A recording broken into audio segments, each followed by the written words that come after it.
Entonces, continuamos. ¿Cómo solventamos esta situación? Riesgo estructural. Lo más sencillo son ciclos de reloj que perdemos. Entonces, Pablo, habían dos maneras en que nosotros perdíamos ciclos de reloj. Una era por software, otra era por hardware. ¿Cómo se llama la de software? No, no opere. Muy bien, no operen. Eso es la persona que desarrolla el compilador. Cada vez que detecta una situación de esta clase, mete no operes para completar. La solución por hardware, Jafet, ¿cómo se denominaba? Sí, burbujas, correcto. Y eso es agarrar la arquitectura, la segmentación y meterle cero a las señales de control, tal como vemos que existe la posibilidad en esos multiplexores.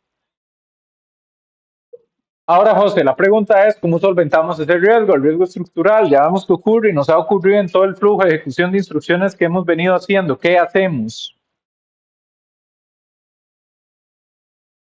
Armando, no. María,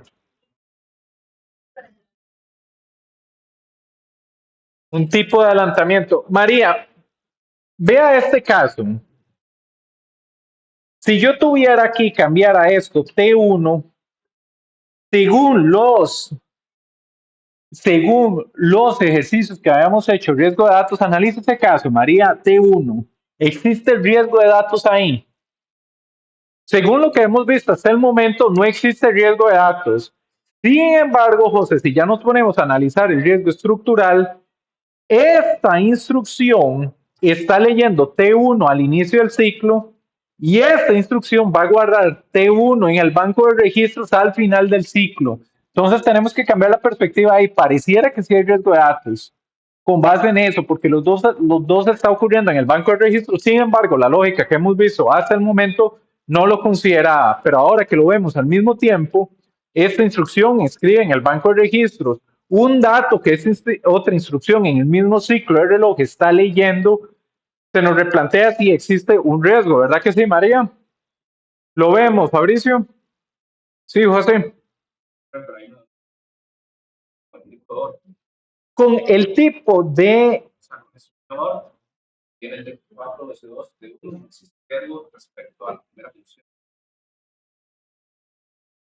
con lo que habíamos visto hasta el momento, no, Sergio, pero ahora que analizamos el riesgo estructural, pareciera que sí, eso es lo que estamos analizando en este momento, porque esta instrucción está guardando ese valor de T1 en este ciclo y esta instrucción en el mismo ciclo del reloj lo está recuperando para operarlo, ¿lo ves? ¿Cómo lo ves, Vladimir? ¿Gabriela? Sí, fácil o difícil.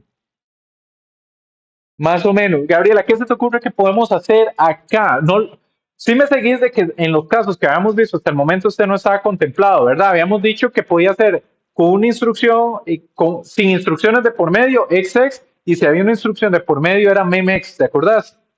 Ahora vean de que tenemos dos instrucciones de por medio y nos planteamos si hay. ¿Se te viene algo a la cabeza, Gabriela, de cómo podríamos solventar esto? No. Bien, entonces póngame en atención acá. ¿Qué le parece si nosotros, al encontrarnos con esta situación, lo podríamos solventar de la siguiente manera? Un ciclo de reloj, José,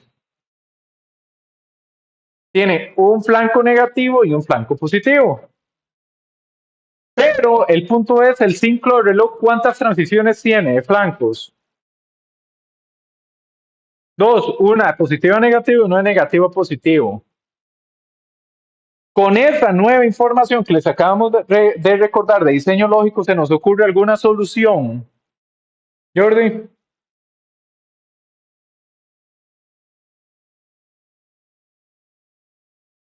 ¿cómo fue?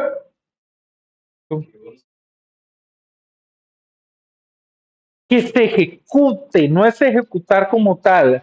Tenemos dos acciones, Michael, una de escritura y una de lectura. Para que haya consistencia con el dato que se lee y este riesgo no ocurra, ¿qué tiene que ocurrir primero, la escritura o la lectura? La escritura. Entonces, ¿qué te parece, Michael? Si el riesgo lo solventamos garantizando que la escritura sea en el flanco, en el primer flanco, el flanco negativo, y la lectura no es por flanco, sino que la lectura se haga en la otra mitad del ciclo del reloj. ¿Cómo lo ves, Michael? Tiene todo el sentido. ¿Me explico, Sergio? ¿Cómo se relaciona esto?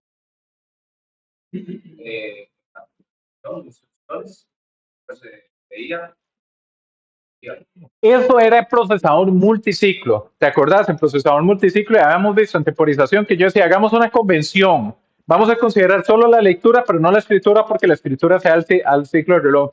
Y ahí nos servía el procesador monociclo, el multiciclo, pero acá estamos en segmentado y empiezan a aparecer esta clase de casos donde ya no podemos decir todo ocurre al final. Aquí hacemos un juego donde cierta parte ocurre en la mitad del ciclo y la otra parte en la otra mitad del ciclo. Esto solventa el riesgo estructural. ¿Cómo lo ves, Armando? Hace lo difícil. Sí. José, explico, Michael.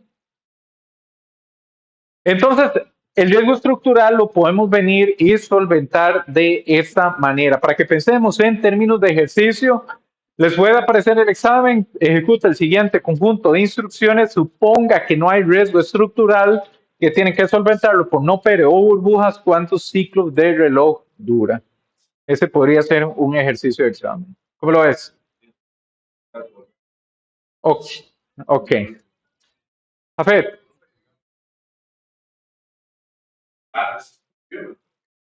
Correcto, correcto. Va a aparecer cada 3 instrucciones, pero siempre la solución es la convención. Escribimos primero, leemos después. Y eso no lo solventa. Fabricio.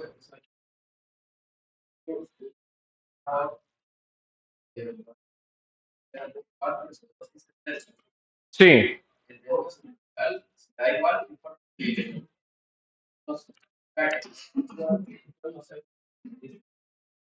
Riesgo estructural, por definición, es 2 instrucciones hacen uso de la misma unidad funcional. Sigue existiendo. A veces el riesgo es problemático y a veces no. Es como el branch, el riesgo de control. A veces sí teníamos que ejecutar lo que está después del branch, a veces no. A veces se presenta, a veces no, pero el riesgo siempre existe. Solventamos el riesgo con lo de la mitad de ciclos de reloj. Sí, muy bien. Y con eso finalizamos arquitectura segmentada.